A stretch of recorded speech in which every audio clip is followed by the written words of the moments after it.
And it's my honor and privilege to share with you tonight our keynote speaker, Mr. Tucker Carlson.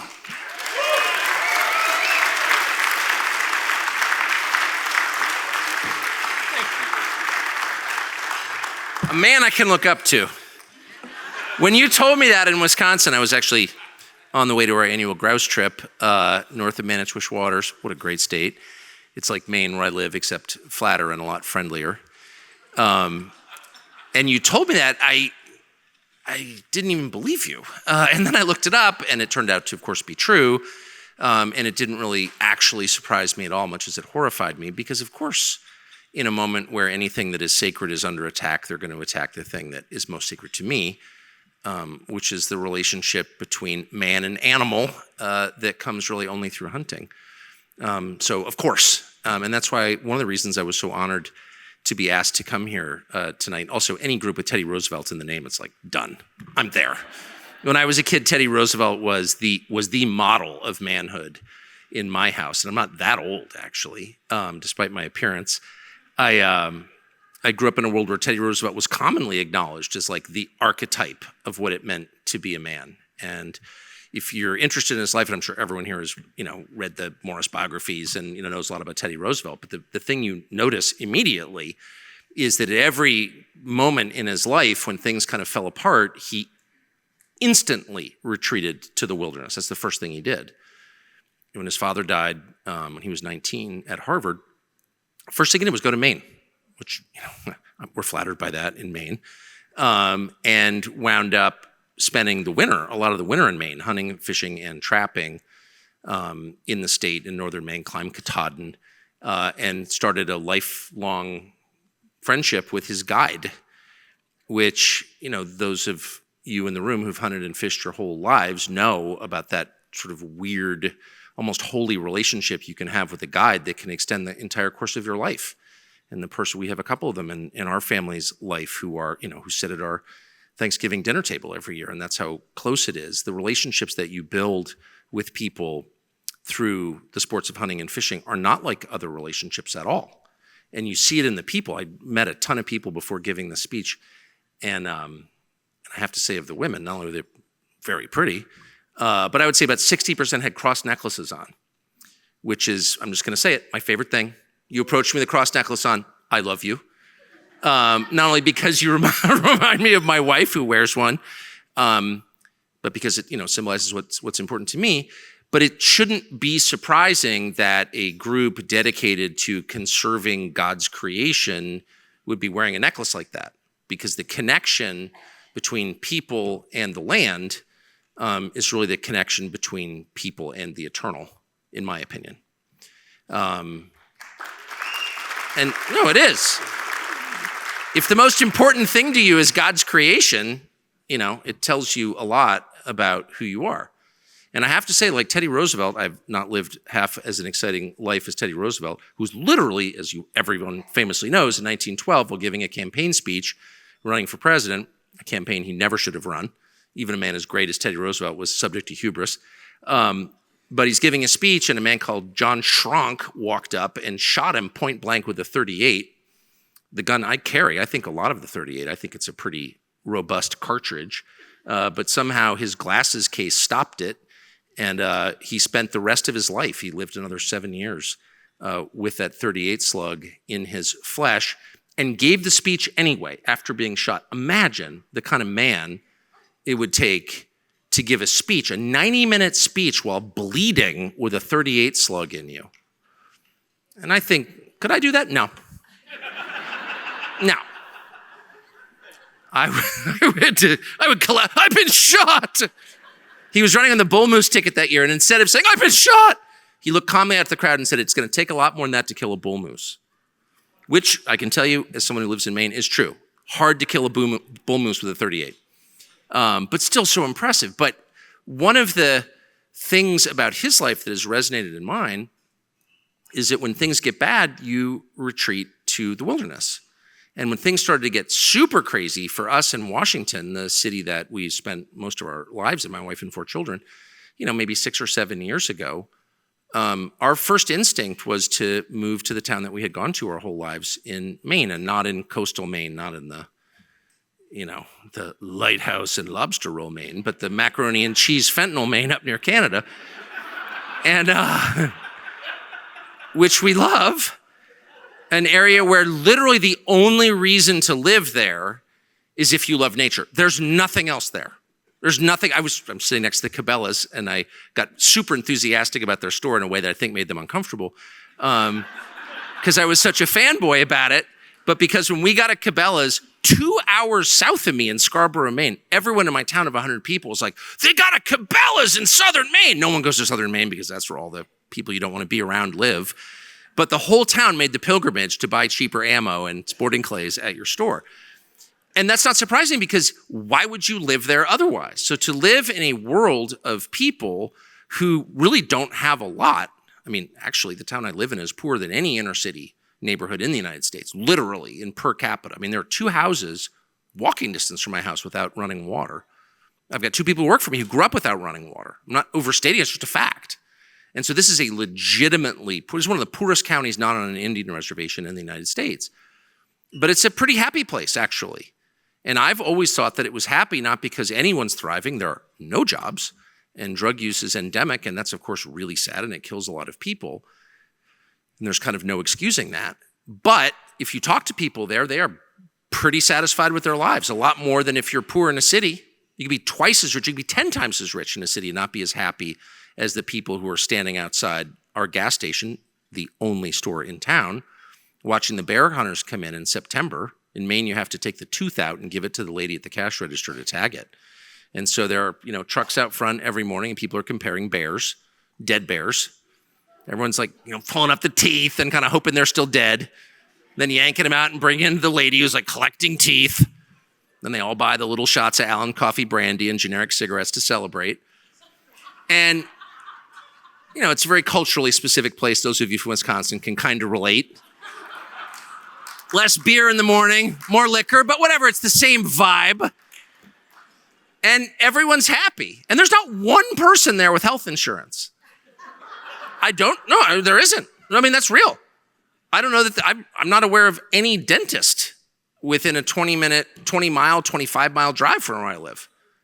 And everyone lives on well water. So, the combination of very hard well water with all kinds of minerals and no dentist is pretty intense, as you can imagine. And I'm not mocking, I'm marveling at how rooted and happy people are. I'm not just guessing, I'm not a passerby. I've been in the same town for 50 years, so I've sort of seen this, and I've seen it collapse economically, truly collapse, as the dowel mills went under and the wood products business moved to Canada and all the economic changes that globalization wrought that really wrecked rural America, and those of you who live in it know. But what's so amazing is that the spirit of decency remains, and that is directly tied to, it is a product of the connection that people have with nature. That is not just the saving grace, it's the whole point. It's the whole point. If you are highly aware of the natural world, if you have a deep relationship with animals, then you're a different person from the people who don't. It's just true. I hunt with dogs. I hunted with my dogs yesterday, and I'm not going to talk about my wife always says, no one wants to hear about your dogs. And I would say, I think people really do want to hear about my dogs, actually. And she always says, ever been on a plane and some like half-drunk person pulls out pictures of their grandchildren who are all kind of weird looking and you have to pretend they're cute? I'm like, yeah, I hate that. She's like, that's what it's like when you talk about your dogs. Everyone's like, oh, your dogs are so interesting. So I'm not going to tell you about my 2 Flushing dogs, the 2 probably best grouse dogs in Maine, best quail dogs in Florida, Springer and an English Cocker, incredible animals, lifetime dogs, Brookie and Alice, amazing. But I hunt them, I'll just be honest, multiple times a week.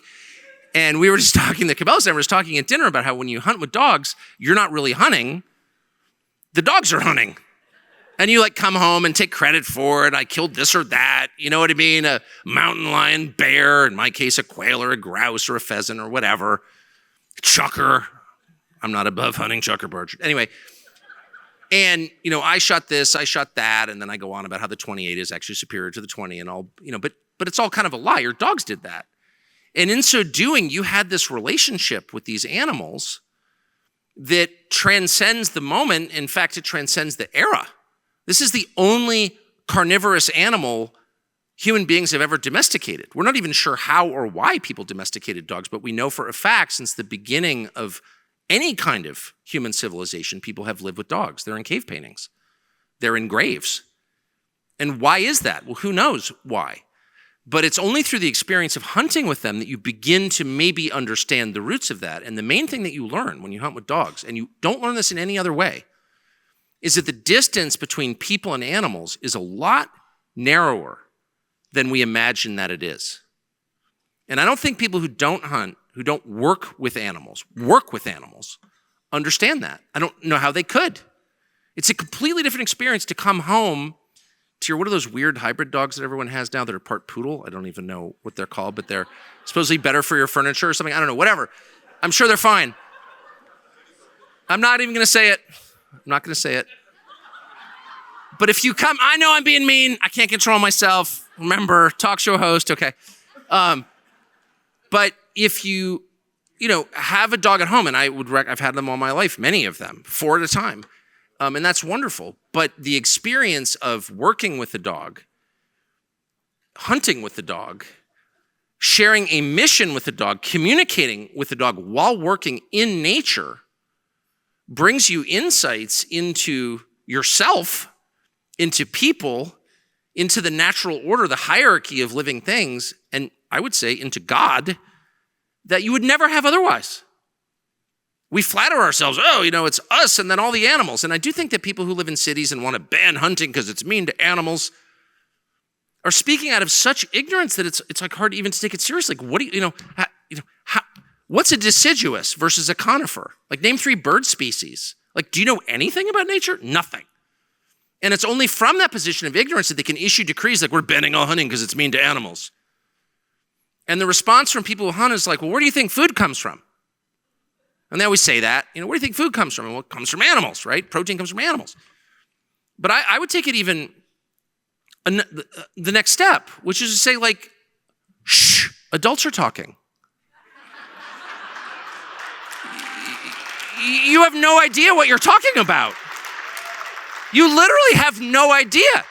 You're so ignorant. I mean, the first rule of politeness is be quiet when you don't know what the adults are talking about. And we should enforce that. I don't think the clever retorts about, you need hunting, you need animals. No, be quiet. And by the way, stay away from our power grid. You don't understand that either. You belong in the sociology department of a community college, and that's fine. We can sort of wall you off, and when they say keep Austin weird, we're just talking about, that's what they mean. People with elaborate earrings who work at a community college, that's totally fine. You're in your little lane. But stay away from the things that keep civilization going. Like energy and infrastructure and air travel. Like agriculture. And yes, like hunting and fishing. Because you just don't know. And that's fine. You live a spiritually impoverished life alone. Your only human contact is with the DoorDash guy and Netflix. And I'll pray for you. But you get precisely 0 power in our society because you will destroy it because you're dumb. And you don't know how dumb you are. No, you can't have my firearms. What? I'm not going to give them to my 5-year-old. I'm not giving them to you either. Back off. And so I guess what I'm really saying, I don't want to go on too much about what you already know, which is that hunting, the importance of hunting and fishing go far beyond the number of fish you catch or the moose you shoot, though it is inherently beautiful. I mean, I literally live in a house where my grandfather's doll sheep hangs over my reading chair, which he shot freshman year at Yale. And he was the pistol champion at Yale and a great hunter, an amazing shot. And he promptly became a chronic alcoholic and achieved literally not one thing for the rest of his life. No, like literally not one thing. He was a disgraceful man. But in his younger years, he shot this animal, which has graced our living room. It's 100 years ago we shot this. And that's kind of enough, actually. He brought this beautiful thing from nature into my house, and of course, his genes produced me and then my children, and so we're grateful for that, for his genetic contribution, made doubtless while drunk. But I've said to my wife, made fun of my grandfather, who I didn't, of course, really know because he was drunk. But I'm grateful for what he left me, which is this animal head or several animal heads. And like that suffices for me, actually, because they're so beautiful. And they're a reminder of the world beyond my iPhone, which is the real world. It's the actual world, the world that AI can't touch. No doll sheep knows what AI is. No doll sheep is mad at Mark Zuckerberg for stealing the last election. They would be if they knew, but they don't. And that's kind of beautiful. In fact, it's the only thing that's beautiful. And the people who do it and who understand that are better people. And I hate to say like any one group is better than another, but it's just true. And I know that because I've been around it my entire life. My moments in duck camp with my dad and my brother were the happiest moments of my childhood. And my moments in the field with my brother and my son and my nephew and my son's wife, who he somehow convinced to shoot. Don't see a lot of that, ladies in the field, but I love hunting with her. And those moments are the happiest moments in our family. And we're fanatical fly fishermen too. And we've been, obviously around the world fishing. But that is my family, is being outdoors with them. And so it makes all the difference, but it's under attack in ways, and this is what, and I'll, by the way, stop and take your hostile questions in just a second, which I look forward to, but it's under attack in ways I don't think that we fully perceive. And I'm so grateful for you all because you're fighting this battle on the federal front and with the government, the largest landowner in the United States. And I think that's absolutely essential. Of course it is. And it's also very complicated and very difficult and also incremental, I can say, as someone who watched the process for decades in Washington. No victory is permanent. These are won, a little bit at a time. Nothing is an absolute victory. It's a little bit like the First World War. You win, but you don't really win. There's another war 20 years later. So that's the nature of influencing government. But I don't think that those are the only threats. And I want to suggest two other threats that we never acknowledge, particularly those of us on the right. And I'll just be honest, I am on the right, or I'm identified that way, I guess. But the world has changed so much that I think a lot of us who are middle-aged need to update our files a little bit on what the big threats are. And of course, in the West, it's a completely different story. I live in a state where there's, almost no government land and no real property rights. Like you can just walk onto someone else's land in Maine and kill all their animals. So it's a completely different world than, say, Montana or Wyoming or Nevada or whatever. But the two other threats that people don't mention, one is development. And conservatives never want to mention this because they're for free enterprise. And a lot of them are developers. And I think a lot of, some development's great and people need a place to live. And I think housing prices are one of the most important questions in people's lives, right? But I also think it is fair to say, and conservatives never say it, that not all development is the same. And if you come into my pretty nature-centered town with 19th century buildings and build something really ugly made out of plastic that makes the landscape, it's basically like spray painting a Rembrandt. If you make the landscape uglier where I live, then you're my enemy. Sorry. And no one wants to say that, but I don't know why. Beauty is essential. It's as essential, I would say, over time as air or water or food. We can't really live fully as humans without it. We will be diminished without it.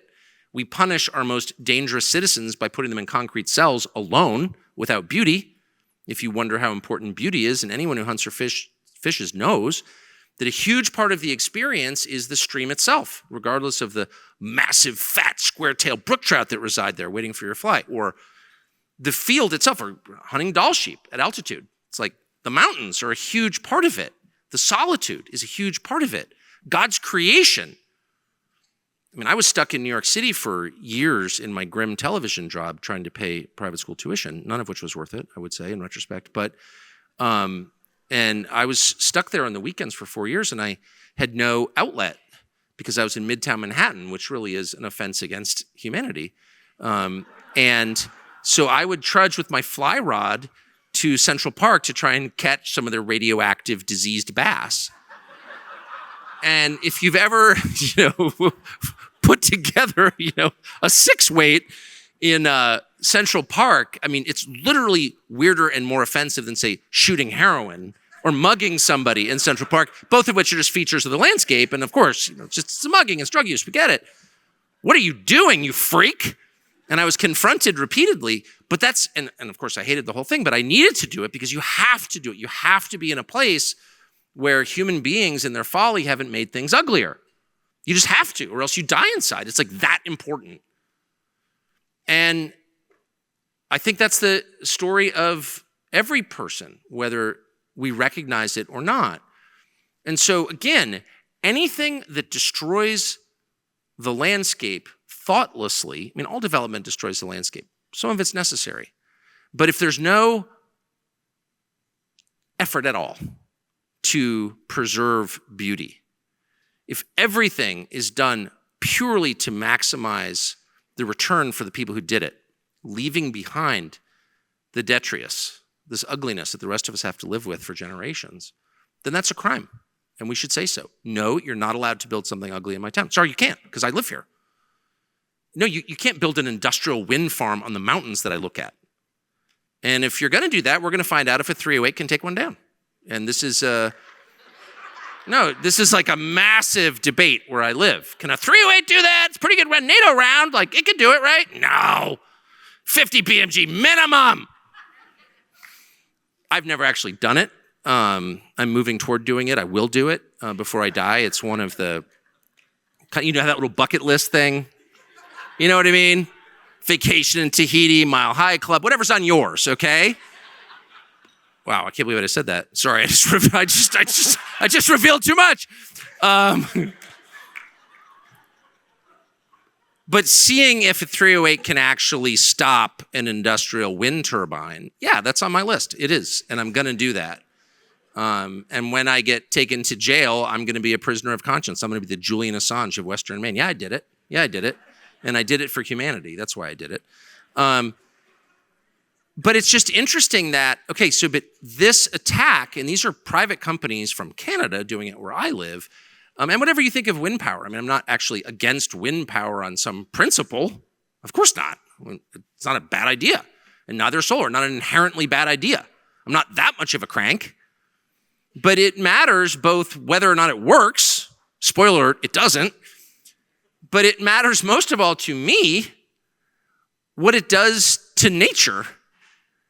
And if you're going to make the mountains around my house into industrial wind farms and destroy the view, I think it is totally fair for me to say you can't destroy the view. And people are like, oh, well, what? Why is the view, why is that of significance as compared to, say, the profit that the Canadian private equity firm will make by destroying your town? I say, well, I actually think it's kind of more important. It is.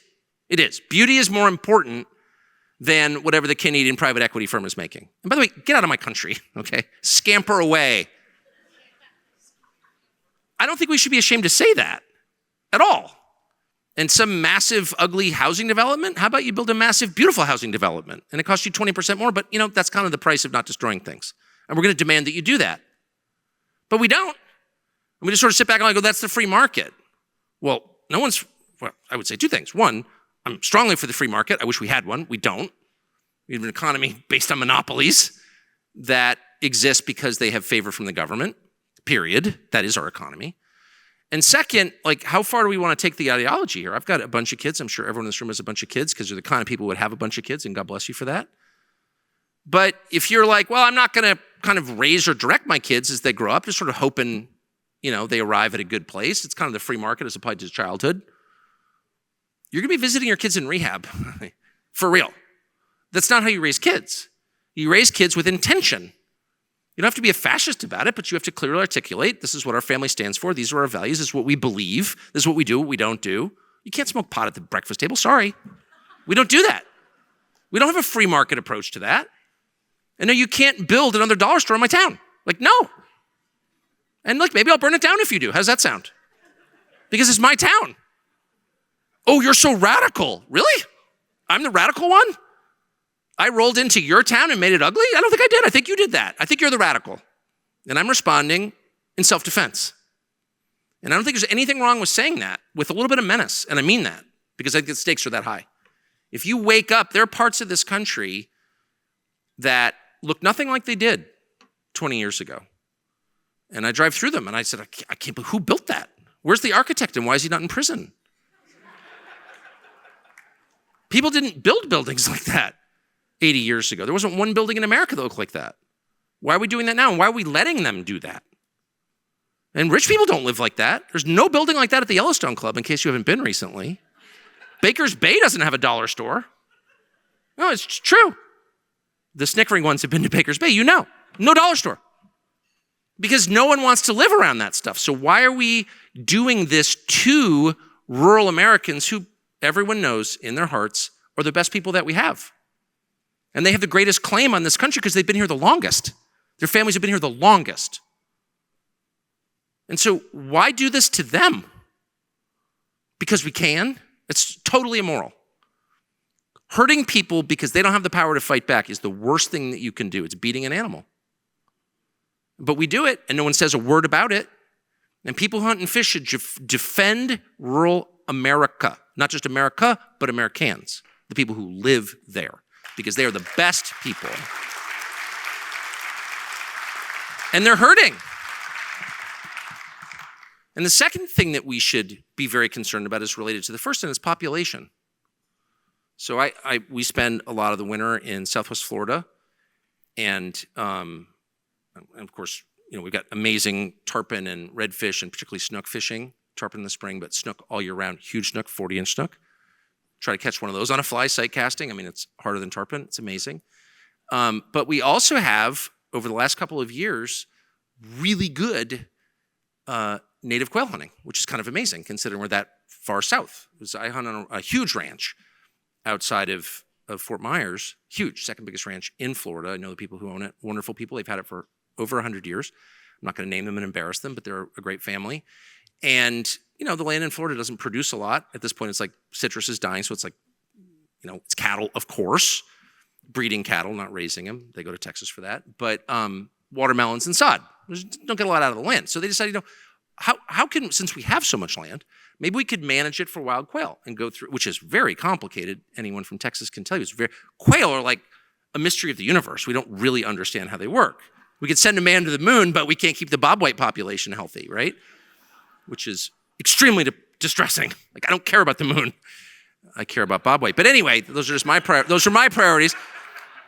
But they have succeeded. The ranch managers in a 3,000-acre portion of this ranch, all of whom dip and drink Mountain Dew like first thing in the morning, not one of whom finished high school, and all of whom are geniuses, have succeeded in bringing back wild Florida quail. I jumped a covey yesterday morning, or I would say, to the Cabela's point, my dogs jumped a wild covey. It was like a flock. It was like 30 birds. They did that. They're not, no one is going to give them a Presidential Medal of Freedom, though if I ever get in the office, that's the first thing I'm doing. But I thought, how did they do this? They did it because they have a lot of land, because they have space. Quail and all animals, actually, and particularly game birds and big mammals, and even smaller mammals, they need land. They need space. And in Florida right now, a lot is going on in Florida that's great. It's a refuge, for normal people, but it's also completely overburdened by people.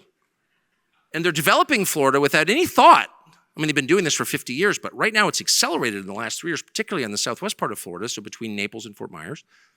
They're developing it heedlessly, and land is disappearing. And encumbered ag land, all kinds of weird tax encumbrances on it, is like $10,000 an acre because there's so much pressure.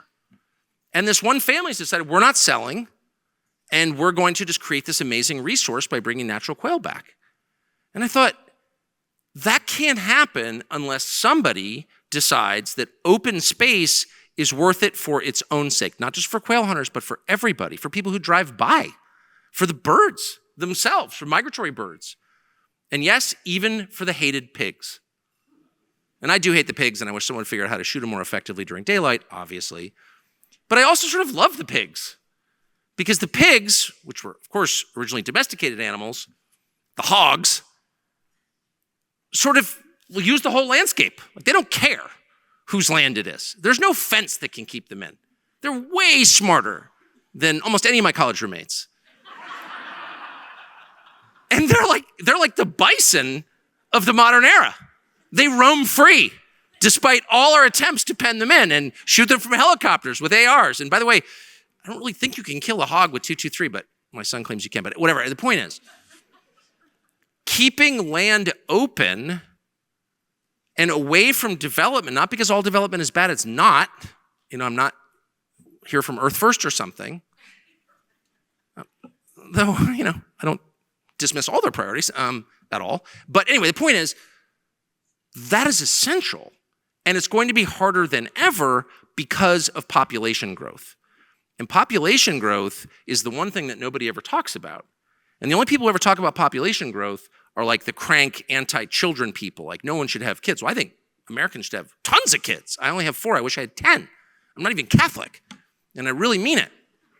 So I'm totally for children. I hate any attempts to convince people not to have children because children are the only thing that matters, obviously, and dogs, spaniels. But I'm not talking about population growth driven by happy Americans deciding they want to continue their line with a new generation. That's not happening. I'm talking about population growth from the rest of the world through immigration. 10 million people in 4 years, at least.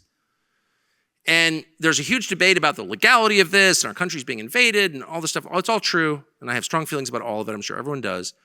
But people miss the most important fact of immigration is the bottom line number of the people who live here. And it doesn't matter what they're like. If every one of them, and I think a lot of them probably are great people, because I like people, and I think God created all people, and I probably like a lot of people who broke our law to get here, as mad as I am that they did it, because I just like people.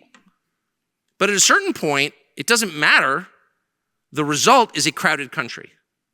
And I can tell you as someone who's been in, a lot of countries, many, many countries around the world for a living for 30 years, you do not want to live in a crowded country. You just don't. And we never say that because we've never had to face it. Because even in our grandparents' lifetime, there were parts of the country that were kind of like unknown. And even now there are parts of Maine, I've never met anyone who's been there. I have a camp on a remote lake, there's no road to get there. I mean, there are still remote places in the United States, and many of you have hunted and fished, in them. But that will end if this country becomes crowded. And the second thing that will happen, and inevitably does, is it'll become physically dirty. And it's just so interesting that you are not allowed to say that. That really, triggers people. If you talk about littering. Well, I think littering is one of the gravest crimes against humanity you can commit. I think the act of littering, throwing garbage into nature, should be punished with maximum physical severity. And I absolutely mean that. I'm not joking. And it's so interesting because it's the most profound act of disrespect against nature. It affects everybody else. When you throw a bag of McDonald's out of your window or dump a gallon of motor oil into my trout stream, other people are affected by it. It's just too disrespectful against something that you didn't make. It's not yours to destroy. And what's so interesting is that I was born in 1969 in California, San Francisco. So bizarre, a place you can't even go now, but whatever. And which had a very strong hunting and fishing culture. And my family had been there for 150 years or whatever, literally. And in Golden Gate Park, there is a fly casting pool built during the 1930s. During the Great Depression, the WPA built and I've casted in there I don't know anyone spay fishes, but I spay fish, double-handed rod casting, get your Skagit head and go practice in a public park. That's how profound the sporting culture was in San Francisco in 1933. They thought it was a good use of public money to build a fly casting pond, not with fish in it, but it's to see how far can you cast the whole fly line. And these are oiled silk fly lines. Imagine that today. Of course not. You couldn't even get a pickleball court built in a public park. So in my childhood, the dominant PSA on television was the crying Indian. Do you remember this? It was supposed to make you feel guilty, white man or whatever, for throwing your McDonald's out the window. And I did feel guilty. And I hate white guilt. I'm just saying. It's one of the most poisonous things ever created. But I'm all for that kind of guilt. You should feel guilty if you litter, period. Turns out the guy in that ad was not even Indian. He was Sicilian, whatever. But the point was, hey, people have been here a long time. Don't wreck it. And yet for some reason, everyone feels so guilty, not about littering, but about telling other people not to litter that nobody does. I think this is a really big deal. The beginning of my awareness of the natural world, even before I was allowed to shoot a gun or cast a fly rod, which I started pretty young, very young, but even before then, my awareness of the importance of maintaining natural beauty came from that stupid PSA that played during Gilligan's Island with the crying Indian in his canoe with garbage floating by. Do you remember this ad? Yes. And I remember thinking, man, the worst thing that you can do is make the landscape uglier. That's the worst thing. I don't know who's doing that, but they should be executed. And I still feel that way. And I mean it too. You think of all the people who are punished, all the people still in jail from January 6th, there are no litterers in jail. Why is that? But it's not even if you don't have a medieval punishment mindset like I do, even if you don't want to go full Saudi on the litterers, you have to acknowledge that a respect for the natural landscape is a key component of citizenship, of belonging to this country. Because what is this country, actually? A question we're going to have to ask ourselves increasingly in the coming years as there's no majority of anything. So what is it that holds us together as a nation? There are 50 components in this nation, which is the size of a continent, bordered by this, frozen wasteland to the north and this chaotic drug cartel scene to the south. And then in the middle is this country we call the United States of America. Why are they united? It's not on the basis of religion or race or even language now. So what is America? Well, I would argue it's not a lot of the things we say it is. What it really is America, the landscape. It's physical America. This is the prettiest country on planet Earth. And I skied in Switzerland twice last month. Not because, I can't believe I just said that. It sounds so douchey. I happened to be over there. Not because I'm always skiing in Switzerland. Because I was working and I had to stop and say, okay, rich guy, yeah, all right. One of the times I flew on Air Serbia coach, okay, so that just gives you a sense of how glamorous my life is. But whatever, the point is, I was just in Zermatt and Lenk, who are both very pretty alpine towns. It's a beautiful country. The alpine parts of Switzerland are famously beautiful, right? Not as pretty as where I live. Just not. It's not as pretty. Nothing is as pretty as the United States of America. Nothing has deeper resources than the United States of America. Nothing has more fresh water than the United States of America. Fresh water, which we completely take for granted. The rest of the world is dying for it. They're building desal plants that they can't afford to run. We have the Great Lakes. We have the Great Lakes. We have more water than in Lake Baikal in Siberia. Like, we are so blessed by our resources. I'm not even mentioning our energy resources or our mineral resources, which are immense. Our timber resources, they're incredible. Our ag resources. California, the Great Plains. Like, no one has this. We have this. And no one appreciates it. And instead we're talking about all the innovation in Silicon Valley and like the dumbest people, the ugliest place producing the most pointless products, and all we do is talk them up. And no one ever says anything about our real wealth, which is physical. And I guess if you live on your iPhone, you don't even notice the physical. You don't notice the McDonald's bag in the park. You don't notice the litter. You don't notice the filth. You don't notice the homeless guy dying of a fentanyl OD. You don't notice anything. You don't notice the actual pollution. All of your concerns are theoretical. Climate. We control the weather now. We're not saying we're God or anything. We just happen to control the weather. Right. Okay. Sure you do. Shut up. You don't control anything. You're not even married. Be quiet. You can't even convince a woman to like you. Like, your achievement is, I slept with all these girls on Match with some stupid app. Really? Make the same one happy for 30 years and get back to me. Then you're a man. Anyway. Sorry. I'm completely out of control. But the point is, what matters in America is right in front of our faces. It's what God gave us. It's the promised land that our ancestors inherited. We're bequeathed, I would say. And to the extent that we preserve that, and not just preserve it, but celebrate it proudly, And the people who are blessed enough to live there in these sad, dying little rural towns with the best people we have wasting away, we should protect them and the landscape around them, and we should do it with pride and with maximum vigor. We should do it like Teddy Roosevelt would have done it. So with that, I will stop and take your questions. Thank you.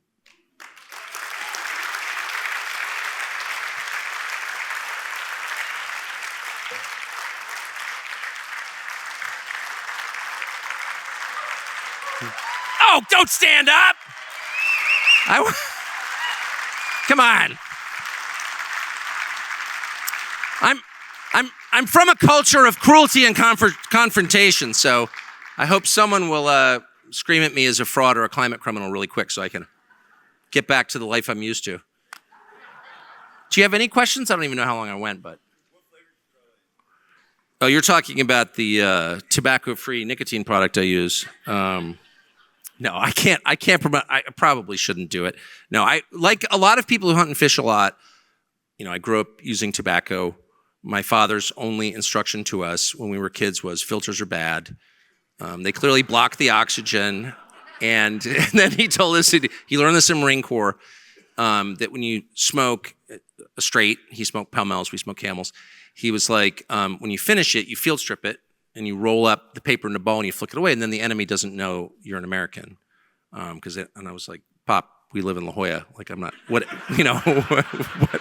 enemy are you talking about?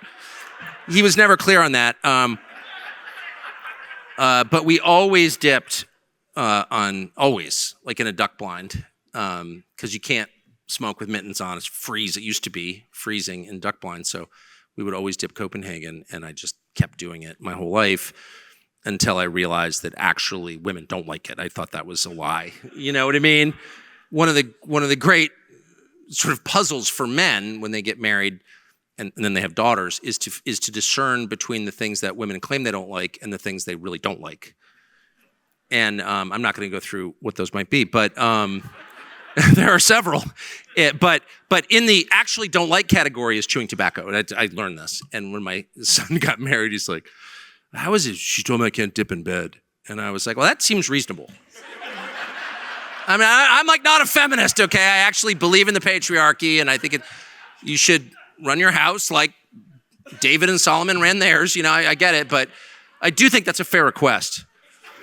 And he goes, I don't think she means it. I was like, no, she means it. She means it. Yes, they're not into it. I've been through this with your mother for about 33 years and not into it at all. And so anyway, but Zyn is quite a good option, I would say, if you want the life-enhancing effects of nicotine without the carcinogens, and you want to feel the hand of God massage your central nervous system. Not to oversell it, but I think it's a pretty good product.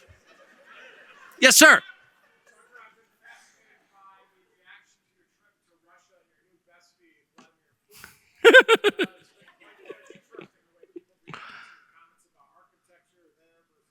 Yes. Yes. So the question was, you went to Russia, you met with your handler, Vladimir Putin, who paid you in gold rubles, and then you scampered back to the country you're working to subvert the United States, and you complained about American architecture as opposed to Russian architecture. How do you respond to the criticism? And I think, how do you process it was the question. And the answer is I haven't really processed it because I've been on the road and been to a lot of places since then. But I would just say the obvious, which is, there are many things I am, not all of them good at all. But among those is American. I'm American. It's like fundamentally American. My family's been here, hundreds of years since the colonial period. And I have no other passport. I'm totally rooted here for good or bad. I'm never leaving. I don't care what happens here. I'm never going anywhere. And I'll die here. I'll be buried, in our family plot in Maine, next to my parents. And so I'm for America. I'm highly concerned about the people who run the country, not just officially, but the people who exert influence on the decisions that are made. And I don't think they're worthy of it at all. And one of the things that Teddy Roosevelt wrote quite a bit about, I would say, just turn it back to TR, who was, like all of us, a flawed man also, and didn't live long enough actually to write about what he had learned through the tragedy in his later life. His son was famously killed in the summer of 1918 in the First World War, a war that he had pushed really, really hard and very thoughtlessly, in my opinion. And then his favorite son, Quentin, was killed behind enemy lines in a plane. He was in the Army Air Corps. And Roosevelt died the following January, so 5 months later. And he never really told us what he learned from that, unfortunately, because I think he would have had a lot to say about how that changed him, and we would be the beneficiaries of that wisdom, but we weren't, and so we got into another war. But anyway, that's my opinion.